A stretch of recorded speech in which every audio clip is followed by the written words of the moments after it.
Good morning, Rio Norte. I'm Emily. And I'm Sarah. We're from ASV, and this is Real School News. Please stand for the Pledge of Allegiance.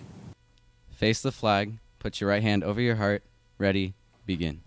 I pledge allegiance to the flag of the United States of America and to the republic for which it stands, one nation, under God, indivisible, with liberty and justice for all. Please be seated. Come and celebrate the Night in Paris Valentine's Dance on February 14th in the NPR. Tickets this week are $8. If you have a Groove Pack, you can get in free, and PTSA members deduct $1. Speaking of the dance, polls are still open for the St. Valentine's Day Dance Royal Court. Go to the Rio Norte homepage under the Students tab, click on Rio Vote, and enter your information to vote for your choice of 8th grade Queen and King and 7th grade Prince and Princess. Good luck to all the nominees. Polls close on Monday, February 11th. Calling all 8th graders. Your panoramic picture photo date has been changed Tuesday, February 12th. It's a Rio Norte tradition dating back 15 years, so don't miss it. Super Bowl 53 was played last Sunday. Let's see what our Riverhawks have to say about it. Brady's pass. Ball in the air, and it's intercepted. Okay. I think the Super Bowl was the most exciting game. I think it was like super exciting. Super boring. It could have been so much better. That halftime show, really? It was dry and horrible. Horrible. And the score was horrible. The Patriots are garbage. Thought it was kind of boring, to be honest.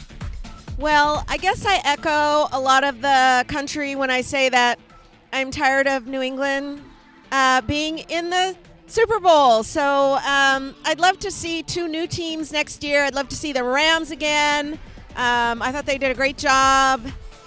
Just a little short there, but I'd love to see the Rams and somebody new next year. So that's my feeling on the Super Bowl. I didn't watch the Super Bowl because I had to do math homework.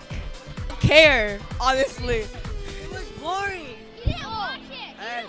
I didn't watch. The Super Bowl was really boring because the score was only 3-13, and the halftime show was also really disappointing because I expected Travis Scott to do better, but he sounds really bad with no auto-tune. Doing math homework, so I didn't watch the Super Bowl.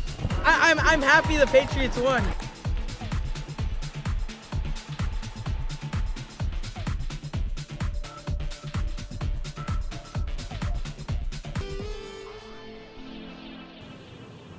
At Rio Norte, we continue to celebrate Black History Month. Let's check out this segment about an American sports legend. Jackie Robinson was born on January 31st in Cairo, Georgia in 1919. He was born to Jerry and Mally Robinson and was the youngest of 5 children in the family after Edgar Robinson, Frank Robinson, Mac Robinson, and Willie Mae Robinson. But in 1920, after his father abandoned the family, his family moved to Pasadena, California, where his mother would have to take care of the family on her own. In 1935, Jackie Robinson graduated Washington Junior High School and was sent to John Muir High School, where he discovered his talents for sports. He excelled in football, baseball, and track. After completing studies at John Muir, he went to Pasadena Junior College and eventually enrolled at University of California, Los Angeles, also known as UCLA. But in 1941, Jackie Robinson quit college because of financial difficulties.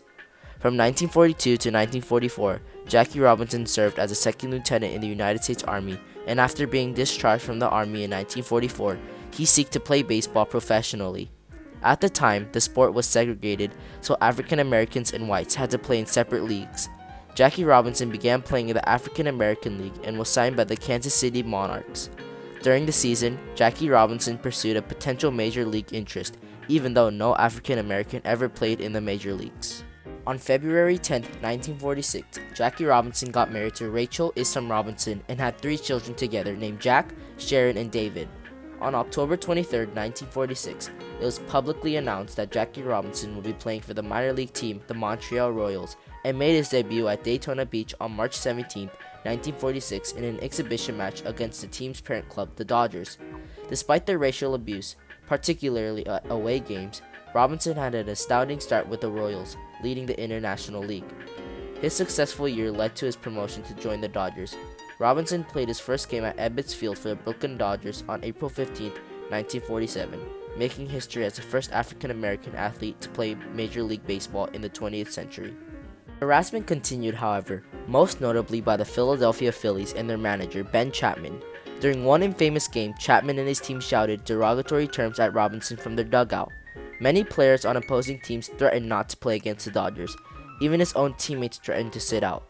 But Dodgers manager Leo DeRocher informed that he would sooner trade them than Robinson. His loyalty to the player set the tone for the rest of Robinson's career with the team.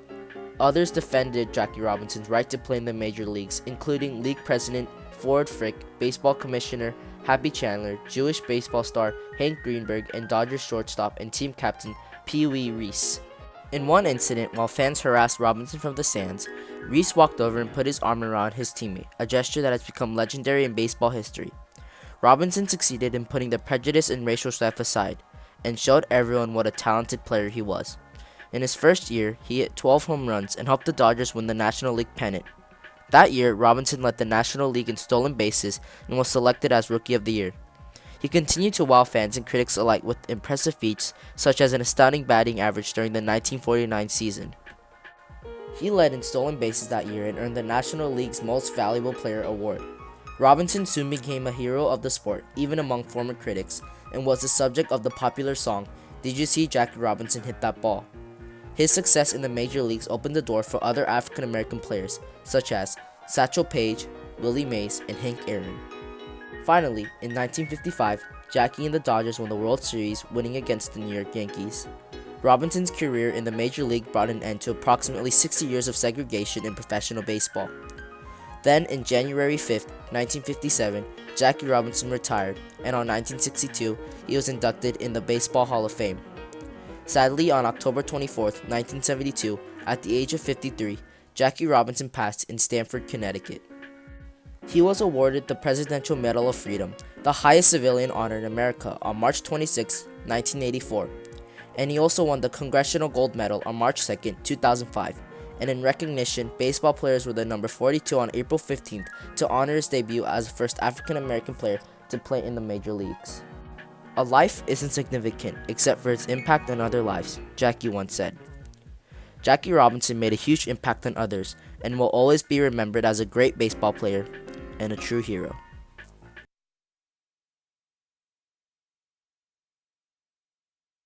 Please enjoy This Week in History made by Scarlett Anderson.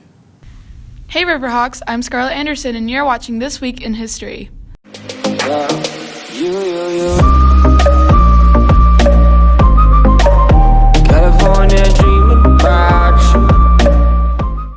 Welcome everyone to the first show of This Week in History for the month of February. Let's get to it.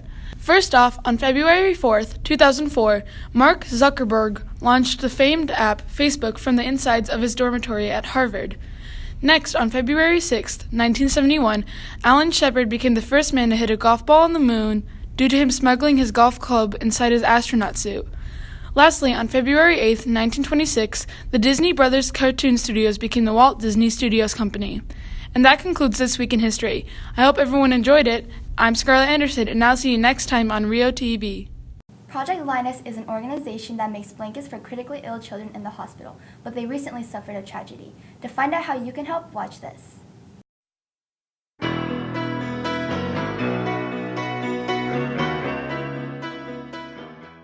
SCB Project Linus has a storage unit, which has over 200 finished blankets ready to be delivered and about $6,000 worth of fabric and supplies that became unusable due to a fire in a nearby storage unit. The smoke from the fire damaged the blankets and the fabric, so they can no longer be used for Project Linus. So they are asking for your help. You can help by donating finished blankets that can be fleece type or crocheted, knitted, or quilted. You can also help by purchasing a fleece fabric and donating it to Project Linus. Acrylic yarn and cash donations are welcome too.